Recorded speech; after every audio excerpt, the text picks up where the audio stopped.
ఒకసారి కొమ్మూరి గోల్డ్ కి కాల్ చేయండి. తాకట్లో ఉన్న మీ బంగారాన్ని విడిపించి మార్కెట్ ప్రైస్ కి వాళ్ళు కొనుక్కుని మిగతా డబ్బులు మీకు ఇచ్చేస్తారు. అందరికీ పత్రికే మిత్రులందరికీ నా హృదయపూర్వక నమస్కారాలు. ఇది చాలా సీరియస్ మతం అనగానే, ఫెయిత్ అనగానే, ధర్మం, ఇవన్నీ చాలా లోతైనవి, బాగా సెన్సిటివ్. కానీ ఇలాంటివి ఒక మాట మాట్లాడాలి అంటే చాలా చాలా ఆలోచించి దీన్ని ఎలాంటి పర్యవసనాలు ఎదుర్కోవాల్సి వస్తుంది ఇవన్నీ ఆలోచించే మేము మాట్లాడతాం. ప్రత్యేకించి జనసేన నుంచి గత 2019 నుంచి 2024 వరకు వారి పాలనలో, వైసీపీ పాలనలో చాలా సంఘటనలు జరిగినాయి. రిలీజియస్గా దాన్ని ఒక సెన్సిటివ్ ఇష్యూ జరిగినాయి మాట్లాడటానికి. ఉదాహరణకి రామతీర్థంలో రామచంద్రమూర్తి శ్రీరాముడు, ఈ దేశం కొలిచే శ్రీరామచంద్రుడి విగ్రహాన్ని శిరిచ్ఛేదం చేస్తే ఎవడో ఆకతాయి చేశాడు, ఎవడు పిచ్చోడు చేశాడు. పిఠాపురంలో అశుద్ధంతో విగ్రహాలని చేస్తే ఒక గుడిలో, దాన్ని కూడా ఎవడో పిచ్చోడు చేశాడు. ఈ కల్తీల నేపథ్యం గురించి మనం ఎవరి గురించి మాట్లాడుకోవాలి, వాళ్ళ గురించి తెలుసుకోవాలి కొంత. అలాగే దుర్గమ్మ వారి ఆలయంలో వెండి విగ్రహాలు మన దొంగతనం జరిగితే ఇవి పోతే ఇంకోటి కొనుక్కుందాం. దీనికి ఏంటి, బిల్డింగ్లుగా మేడలు కడతాం, మిద్దెలు కడతామా? అలాగే అంతర్వేదిలో రథం కాలిపోతే ఎవడో పిచ్చోడు చేశాడు. ఇలాంటి సంఘటనలు నెల్లూరు నుంచి మొత్తం రాష్ట్రం నలుమూలల 219 సంఘటనలు ఇలాంటి జరిగినాయి. డెసెక్రేషన్ ఆఫ్ టెంపుల్స్, దేవాలయాలు కావచ్చు, దేవాలయ పరిసర ప్రాంతాలు, దేవాలయాలు అపవిత్రం చేయడం. ఎక్కడ కూడా ఒక్కరి నిర్ణయం తీసుకున్న దాఖలాలు ఎక్కడా లేవు. ఇలాంటి నేపథ్యంలో కూడా ప్రత్యేకించి జనసేన నుంచి కానీ మేము ఎక్కడ చాలా దాన్ని పొలిటికల్గా కానీ దాని ఒక మైలేజ్ వస్తుందేమో, దాని ఒక ఎమోషనల్ ఓట్ బ్యాంక్, అసలు ఆ నిర్ణయం ఎప్పుడు తీసుకోలేం. పదే చెప్పాం, కరెక్షన్ చేశాం తప్ప. అంత నిబద్ధత పాటించిన మేము స్వామివారి పాదాల చెంత రక్షింపబడ్డ గౌరవ ముఖ్యమంత్రి నారా చంద్రబాబు గారు కానీ చాలా జాగ్రత్తగా, అప్రమత్తతోనే మాట్లాడతాం, చాలా జాగ్రత్తగా మాట్లాడతాం. ఎన్డీఏ సమావేశంలో మా అందరినీ ఉద్దేశించి మేమందరం కూర్చొని మాట్లాడే సమయంలో NDDM, national dairy development board, ఈ రిపోర్టు గౌరవ ముఖ్యమంత్రి గారు మాకు చదివి వినిపించారు. 3 రిపోర్ట్స్లో ఒక దాంట్లో వెజిటబుల్ ఆయిల్స్, నెయ్యి లేదు ఇందులో, అంటే ఏ స్థాయికి వీళ్ళు చేశారని చెప్తూ, దాంట్లో ఒక రిపోర్ట్లో ఫిష్ ఆయిల్ ఉందనేది, ఇంకో దాంట్లో బీఫ్ టాలో ఉందనేది, ఇంకో దాంట్లో లాడ్ పంది కొవ్వు ఉందనేది, ఇంకో దాంట్లో గొడ్డు కొవ్వు ఉందనేది. ఇది చాలా సెన్సిటివ్ ఇష్యూ. ఇది ఒక రిపోర్ట్, అది సాలిడ్ రిపోర్ట్. అది ఇది మాట్లాడేటప్పుడు మేము ఆలోచించుకొని మాట్లాడి, నేను కూడా దాన్ని ముందుకు తీసుకెళ్ళినప్పుడు పర్యవసానాలన్నీ ఆలోచించి, కానీ నేను కూడా అనుకుని ఇది చెప్పాలా లేదా. ముఖ్యమంత్రి గారు చెప్పారు దీన్ని ఎంత తీసుకెళ్ళాలి. ఎందుకంటే మా భయం ఏంటంటే, సెన్సిటివ్ అయ్యి మనం చేసేసామా, భగవంతుడితోటి మీకు గతంలో చెప్పినట్టుగా రామచంద్రమూర్తిగా విగ్రహం తల నరికేస్తే రామతీర్థంలో, దాన్ని చేయడం మళ్ళీ ఇప్పుడు చేసి దీని మీద మనం తప్పుగా అనుకుంటారా, లేదంటే దీన్ని కూర్చోబెట్టి రాజకీయ పరంగా లబ్ధి పొందుతారు, ఇలా ఆలోచిస్తారని చెప్పి 1-2 రోజులు ఆలోచించినా కానీ చెప్పకపోతే ఏం జరుగుతుంది. రేపొద్దున మీ అందరికీ తెలిసి కూడా మీరు ఎందుకు మాట్లాడలేదు, అదొక ప్రశ్న ఉంటుంది. అందుకని దాన్ని మాట్లాడాల్సి వచ్చింది. ఎందుకంటే ఆల్రెడీ మేము గవర్నమెంట్ ఫామ్ అయ్యాం, 5 years మేమే ప్రభుత్వంలో ఉంటాం. ఇది లాస్ట్ 6 నెలల్లో ఏదైనా ఉందంటే ఒక మేము ఇలాంటి ఏదైనా చేసాం ఒక అర్థం ఉంటుంది. వచ్చిన 2 నెలలు మాకు ఏం అవసరం ఉంది, 5 years ఈ ప్రభుత్వమే ఉంటుంది. ప్రజలు ఎన్నుకున్నారు. ఇది తీసుకెళ్ళకపోతే తప్పు అవుద్ది. ఎందుకంటే మా బేసిక్గా అందరం ప్రతి మతాన్ని గౌరవించే సంస్కృతి ఇది. ఈ దేశంలో హైందవ సంస్కృతి లేకపోతే మిగతా సంస్కృతులు లేవు. అలాంటి హైందవ సంస్కృతి మీద ఇంత అపవిత్రం జరిగినప్పుడు వీళ్ళు రిపీటెడ్గా చేస్తున్నప్పుడు ఇది చెప్పాలా లేదా అని కూర్చొని చాలా తర్జనలు పడి నాకు పర్సనల్గా గిల్ట్ ఉండి, అరే మనం ఇంత కళ్ళ ముందు ఇంత రిపోర్ట్ మాట్లాడకపోవటం అని చెప్పి చేసిన తర్వాత తద్వారా మీ అంశాలు తెలుసు. అది సుప్రీంకోర్టు దాకా వెళ్ళింది. కొంతమంది మీరు ఇట్లా అన్నారు, లారీకి లబ్ధున్నారు, మాకేం పోతే 5 సంవత్సరాలు మేమే ఉంటాం, మాకు ఆ భయాలు లేవు. కానీ దీన్ని కరెక్ట్ చేయకపోతే ఎందుకు మాకు ఉంది అంటే దీనికి నేపథ్యం అసలు వీళ్ళని మీరు ఎగ్జామిన్ చేయాలి. ఈ సమావేశం ద్వారా ప్రజలందరూ కూడా మేము ఏం ఎగ్జామిన్ చేస్తున్నామంటే వీళ్ళు ఎలాంటి పరంపర నుంచి వచ్చారు, వారసత్వం ఏంటి వీళ్ళకి. వీళ్ళు భగవంతుడి మీద పగబట్టారు. వీళ్ళు ఏడుకొండల స్వామి మీద పగ ఉంది. అది ఈరోజు పగ కాదు, ఏం పగో నాకు అర్థం కాదు. అది 7 కొండలు అంటాం. 7 కొండలు ఎందుకు, నీకు 2 కొండలు చాలని. భగవంతుడి మీద పగ ఏంటి ఎవరికైనా? వ్యక్తిగతంగా వర్గాల మీద పగ ఉండొచ్చు, ప్రత్యర్థి మీద పగ ఉండొచ్చు, కానీ విచిత్రంగా వీళ్ళు భగవంతుడి మీద పగబట్టారు. మేము ఆ కోణం నుంచి నాకు అనిపించింది దీన్ని కరెక్ట్ చేయాలి, ఇది చెప్పాలి. ఇది నేను ఎందుకంటే నేను మాట్లాడేటప్పుడు మేము చాలా ఒళ్ళు దగ్గర పెట్టుకొని మాట్లాడతాం. ఎందుకంటే we will face the consequence మాకు తెలుసు. ఉదాహరణకి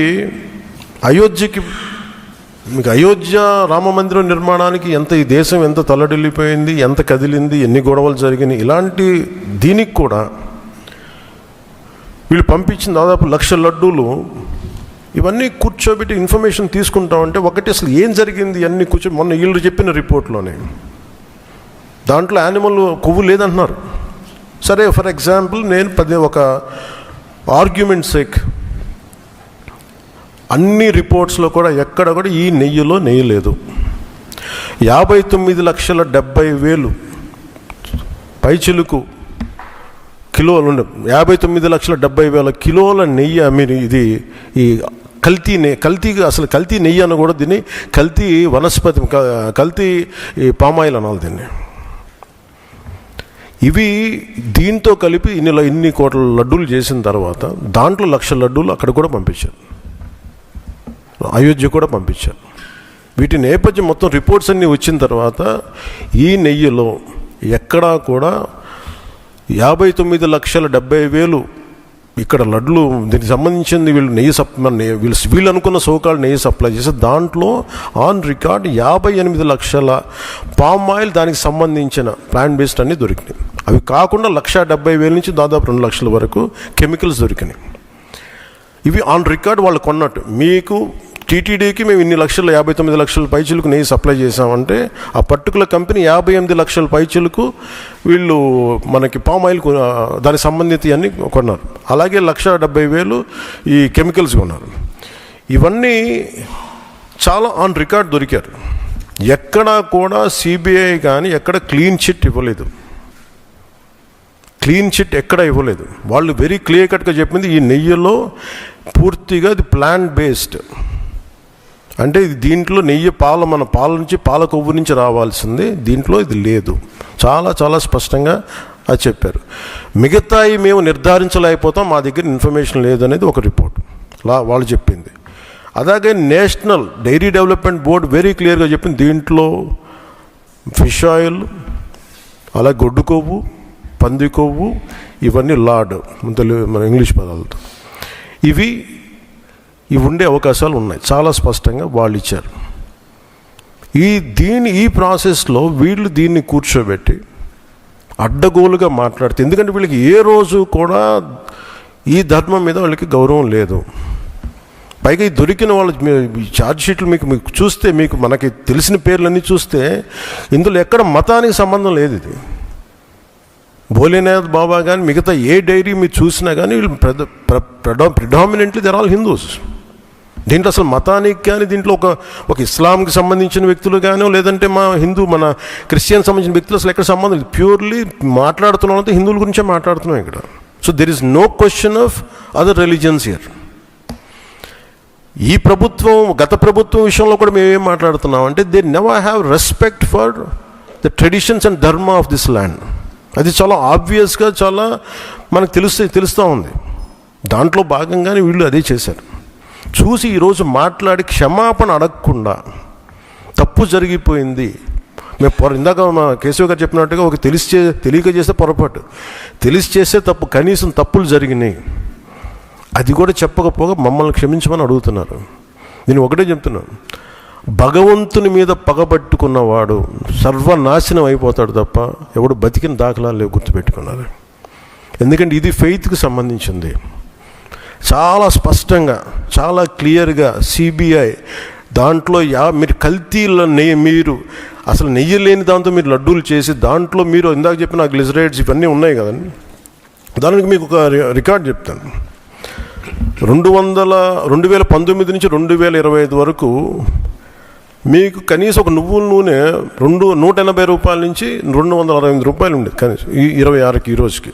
సో వీళ్ళు సప్లై చేసే కాడికి మామూలు బజార్లో దొరికే ఒక నెయ్యి కనీసం 420 రూపాయలు ఒక కిలో. 2019 460 రూపాయలు, 2020 21కి 500 రూపాయలు. అలాంటి నెయ్యి వీళ్ళొక్కళ్ళకి మనకి 300 నకిలికి 319 రూపాయలు ఒకటి, 329 రూపాయలు ఒకటి, ఇవన్నీ కూర్చోబెట్టి ఈ నెయ్యిని సప్లై చేశారు. దీన్ని బట్టి మనకు అర్థం, దీన్ని బట్టి బేసిక్ ఒక హౌస్ వైఫ్ చెప్పగలరు, ఒక గృహిణి చెప్పగలదు ఇది ఎంత కల్తీ జరిగిందనేది. ఇలాంటి నెయ్యిని కూర్చోబెట్టి ఇది భగవంతుడికి ఇచ్చి ఈరోజు బుకాయించి తప్పులు చేసి మళ్ళీ ఈరోజు ఏం లేదని మాట్లాడుతూ ఉన్నారు వీళ్ళు. మీరు వివేకానంద రెడ్డి గారు పబ్లిక్గా మర్డర్ జరుగుతుంది, రోడ్డు మీదకి వెళ్ళి చిన్నపిల్లవాడికి తెలుస్తుంది అత్యంత హేయమైనగా చంపేశారని. అది మర్డర్ కాదు, గుండెపోటని చెప్తారు. వెండి విగ్రహాలు పోతే, అమ్మవారి విగ్రహాలు పోతే పోయిందంటారు. విగ్రహం కాల్చి ఎవరిన అపవిత్రం జరిగితే ఎవడు పిచ్చోడు చేశాడు అంటారు. ఈరోజు కల్తీ జరిగిందని మాట అసలు కల్తీయే లేదు, ఇది పూర్తిగా క్లీన్ చిట్ ఇచ్చిందంటారు. దీన్ని బట్టి మనం అందరం అర్థం చేసుకోవాల్సింది, ఇది వీళ్ళకి దీని మీద గౌరవం లేదు. వీళ్ళకి 7 కొండల వాడికి 2 కొండలు చాలు అన్న ఆలోచన విధానం నుంచి పుట్టిన వాళ్ళు ఈరోజు ఏ స్థాయికైనా దిగజారగలరో ఇది చాలా ప్రస్ఫుటంగా మనందరికీ తెలియజేస్తూ ఉంది. ఇది we are very clear about protecting the traditional Hindu values, dharmic values. We are very clear about it. మేము చాలా స్పష్టంగా ఉన్నాం. మేము ఇక్కడ కల్తీ జరిగింది అంటే వేరే మతాలను అనటం కానీ వేరే విశ్వాసాలను కించపరచడం కానీ ఎక్కడ లేదు. ఒక తప్పు జరిగింది, అడల్ట్రేషన్ జరిగింది, we are very clear about it.